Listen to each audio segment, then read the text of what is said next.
3 explosive jobs set to dominate 2024, get ready. We are living through one of the most uncertain periods of the millennium. The coronavirus pandemic has changed our way of life, investing, purchasing, and doing business. There is no doubt that this is not just a period of economic recession. It is much more. It is a moment of change. If you like the video and want to help us continue creating interesting content, we kindly ask you to consider the idea of subscribing to our channel and making a donation to support us. Your support is precious to us and will allow us to continue growing and improving our channel. You can do it here below, through the appropriate buttons, subscribe, and thanks. This video aims to understand how important this change is, what trends are likely to continue, and how we can adapt. It also explains why this pandemic or recession is different from previous ones and provides important information about businesses that will boom in the coming months. Imagine a society from 1500 years ago.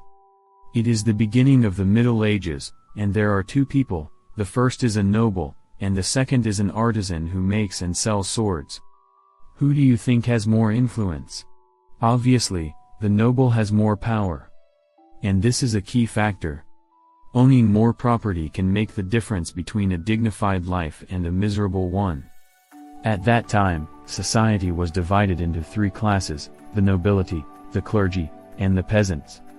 To maintain a general balance, it was considered very important to adhere to this division and remain in the social class in which one was born. Therefore, it was almost impossible to move from a lower social class to a higher one. If a person was born into nobility, they enjoyed the privileges of the aristocracy. If they were born a peasant, they remained a peasant for their entire life. And for the rest of their life, their status was determined by the class into which they were born. Today, however, it is no longer like that. It is easier than ever to become rich and powerful, even if you start from zero. And this applies to most of the millionaires in our society.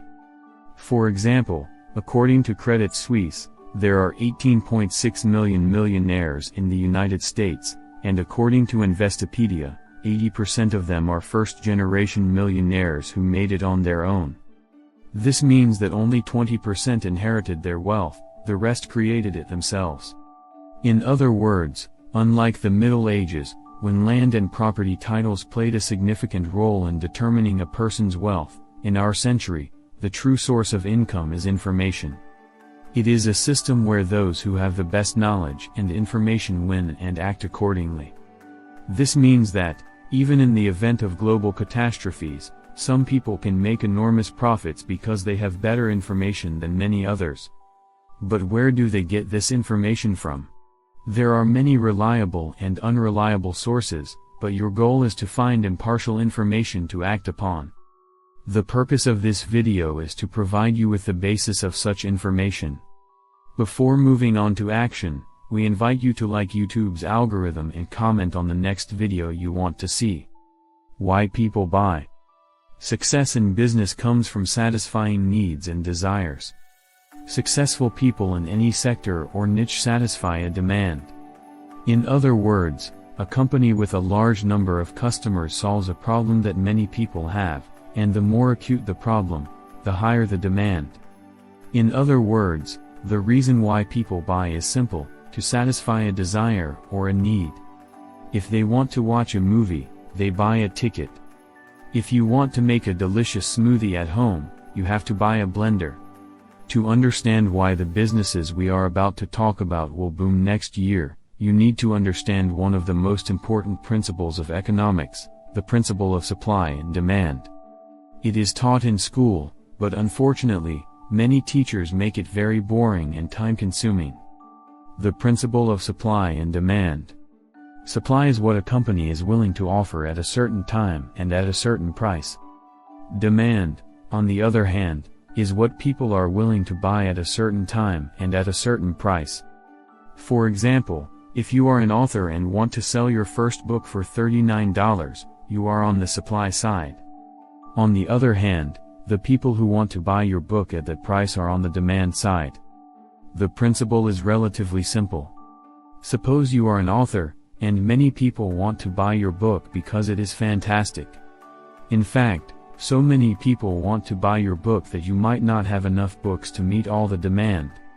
Then, since the demand for the book is high and you want to maximize your profit, you increase the price by $10 and sell it for $49. But since you have increased the price, many people no longer want to buy the book. Normally, if demand increases, so does the price. However, if supply and price increase, demand decreases. Ideally, there should be a balance between supply and demand, which everyone aspires to, but this rarely happens. For this reason, before launching a product, companies usually do a lot of research and testing to understand if there is reasonable demand and what the maximum price they can set is. The stock market is no different if you think about it. If a sufficient number of people want to buy a stock, its value will increase. Of course, there are many other factors that influence the price, supply, and demand of a stock. But understanding this basic concept and keeping it in mind in your business decisions can make a big difference. Company number 1, Logistics and Couriers. According to the Valuates report, the logistics market is expected to reach $12.2 trillion by 2022. Logistics and courier services are important sectors and will continue to grow. However, they are not talked about much on YouTube. The business model is essentially based on the delivery of goods and the collection of a fee for the goods delivered. Transport companies rely heavily on economies of scale, so if 100 goods are delivered in the same area, the cost-to-revenue ratio will be much better than 1. Customers can be companies that need goods or citizens who purchase goods online. Despite the pandemic, it is clear that the sector will grow explosively. This is because more and more people are buying products online rather than through traditional channels such as stores and shopping malls. Before the pandemic, few people trusted online shopping, but the new health rules imposed by the pandemic have forced companies to turn to the internet for customer service and supply.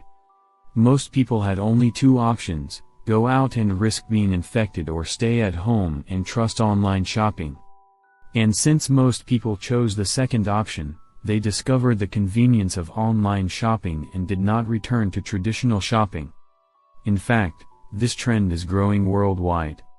Indeed, more and more companies are closing their traditional stores, preferring to serve their customers online. The fact that you can buy almost anything you want and have it delivered directly to your home in a few clicks is truly amazing and is the inevitable future.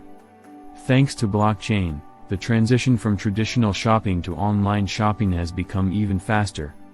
If you intend to enter this sector, you need to consider the following: you will face strong competition, and you will need to know your customers. You will need to deliver goods from a company to the consumer, B2C, or from one company to another, B2B. In addition, the competition is tough, and you will need to look for innovative ways to solve problems. So, instead of being a delivery service that always operates in the same way, let's try something new. Look at companies like Delta Airlines. They have launched a new project called the Delta Clean. The slogan speaks for itself. A new standard of aircraft cleaning, now and forever. Special measures will be taken on all aircraft to ensure hygiene. So, if you go the extra mile and offer delivery solutions with this level of safety as the main advantage, along with speed of delivery, of course, you will find yourself winning both now and next year. But if you're not a fan of food delivery, consider the following. Business number 2, Health and Hygiene. Before the pandemic, shaking hands with strangers and hugging friends was completely normal. Nowadays, however, people are very cautious about coming into physical contact with anyone. Everyone, or at least most people, follows the rules of social distancing and always tries to maintain hygiene. Given this situation, it is no surprise that many companies are using safety as the main argument to convince people to use their services or buy their products. For example, if you work in a restaurant, you want your tables to be perfectly clean and hygienic and for safety to be in line with government regulations. You do this to prevent people from feeling unsafe when they enter your restaurant. At this point, the restaurant might want to advertise the fact that it is safer and cleaner than any other to gain a competitive advantage. If restaurants want to do this, they will need help. This is where you appear out of nowhere and explain to them in a phone call why they should use your cleaning and sanitizing services. When starting a business like this, it is important to remember what companies are looking for. It is not just about cleaning, especially in the travel sector, but about appearing clean to their potential customers. Therefore, in addition to cleaning services, companies need to develop strategies to open safely and advertise new changes. Many companies, not just in the tourism sector, need these services, and with the right approach to innovation, this is a huge market need that has not yet been adequately addressed. You are problem solvers. Company number 3, social media marketing agencies. A social media marketing agency is nothing more than an advertising company that focuses on generating sales for businesses through various methods and campaigns on major platforms, also known as SMMA. Due to the pandemic, many companies want to go online, which has led to the proliferation of all these agencies. There are so many that it has become a trend. So, perhaps it is not the best time to start a social media marketing business. But this sector has real potential and does not require large investments to get started. So, if I were interested in starting a business like this, I would wait for the trend to subside. Most of these aspiring entrepreneurs will fail for 2 main reasons. They lack experience and knowledge. They are demotivated and give up quickly. Marketing is really the future, and if you want to do it seriously, it is best to get into it as soon as possible, develop the necessary skills, and open an agency when the time is right. If you want to learn more about specific strategies for social media marketing agencies, let me know in the comments. I have met many people, both successful and not. And I have come to my conclusions about what works and what doesn't. The most important thing you can do today to improve your business is to stay informed.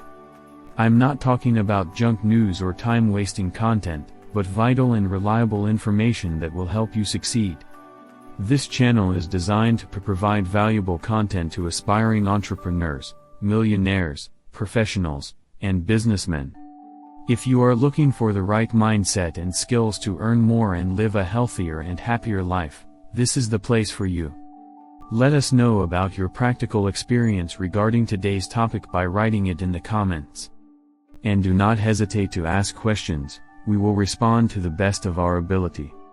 Do not forget to share your opinion with us and leave a comment. If you also leave a like, it would be great. Subscribe so you don't miss the next video.